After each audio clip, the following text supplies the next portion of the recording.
আপনি কষ্ট করে বাড়ি করতেছেন, ও গিয়া কয় আমারে কি দিতে হবে? চান্দা দিতে হবে। চান্দা ভাই এরকম আছে না? ওদেরকে কি কয়? চান্দা ভাই। আল্লাহ চান্দা ভাই থেকে জাতিকে হেফাজত করা। আল্লাহ চান্দা ভাই গুলারে হেদায়েত দাও।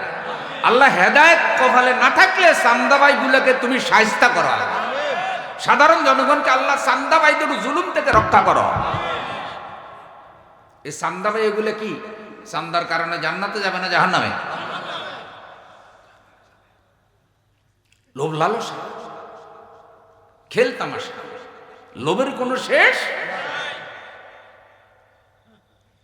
আধা কেজি চাউলের ভাত খাইতে পারে না, পুরা শ্রীপুলিয়া গিলে খাইতে চায়। ও আমার বন্ধু 5 কেজি দুধ দিলে আর খাইতে পারে না। দুধ ভালো খাবার, কিন্তু 5 কেজি দিলে খাইতে পারবেন নি? 5 কেজি দুধ দিলে খাইতে পারে না, কিন্তু পুরা নাঙ্গল কোট বেইসা অ্যাকাউন্টে ঢুকাইতে চায়। এই যে বড় বড় চোরগুলা, এগুলা কি স্বভাবের চোর না অভাবের চোর? স্বভাব চোর, অভাব চোর না। 28 লক্ষ কোটি টাকা দুর্নীতি করে তারা বিদেশে নিয়ে গেছে। এগুলা গরু চোর, জুতা চোর থেকেও খারাপ চোর। জুতা চোরের তো কোনো ডিগ্রি নাই, এগুলা ডিগ্রিওয়ালা চোর। গরু চোর তো নেতা না, এগুলো একদিকে নেতা আরেকদিকে চোর। গরু চোরের জুতা দিয়ে এগুলার ফিটাইলেও জুতার মান যাবে, এগুলার মান যাবে না। আল্লাহ আমাদেরকে দুনিয়ার লোভ লালসা থেকে হেফাজত করো।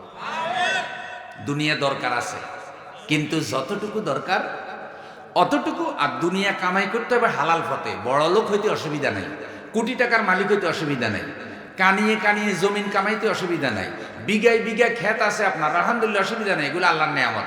কিন্তু সব কামাই রুজি হইতে হবে হালাল পন্থায়, নাকি চান্দা ভাই। আল্লাহ কত বাস্তব কথা বলে দিয়েছে যে এই দুনিয়ার কারণে, ক্ষমতার কারণে, টাকার কারণে, সম্পদের কারণে আখেরাত ভুলে যাইবা, জাহান্নামে যাইবা। জান্নাত তুমি কামাই করতে পারবে না যদি অবৈধভাবে দুনিয়ার পিছনে পড়ে যাও। তাই খবরদার, তোমার আসল সফলতা জান্নাতে যাওয়া, আসল সফলতা নিজেকে জাহান্নাম থেকে রক্ষা করা। ওই সফলতার কথা তুমি ভুলে যেও না। আর মনে রাখবা, হেলায় খেলায় তোমার হায়াত শেষ হবে, এবং যখনই তোমার হায়াত শেষ হয়ে যাবে, মৃত্যু এসে হাজির হবে। 1 সেকেন্ড আর তোমাকে সময় দেওয়া হবে। আরেকটা জিনিস তো দেখতেছেন, পাপ, পাপ, অন্যায়, অবিচার, জুলুম, অত্যাচার, সন্ত্রাস, সাদা, দুর্নীতি সব ডাইরেক্ট হয়ে গেছে। মুরব্বীরা বলে না চোরের মার বড় গলা। এই খারাপ গুলা মনে হয় যেন সমাজে বাহাদুর হয়ে গেছে। মানে চোরের মা মানে কি, ওর 5টা ফোলা, 5টা চোর। আর এই চোরের মা বাজারে বাহাদুরি করে, যেমন জাতের ফোলা তেমন জাতের মা।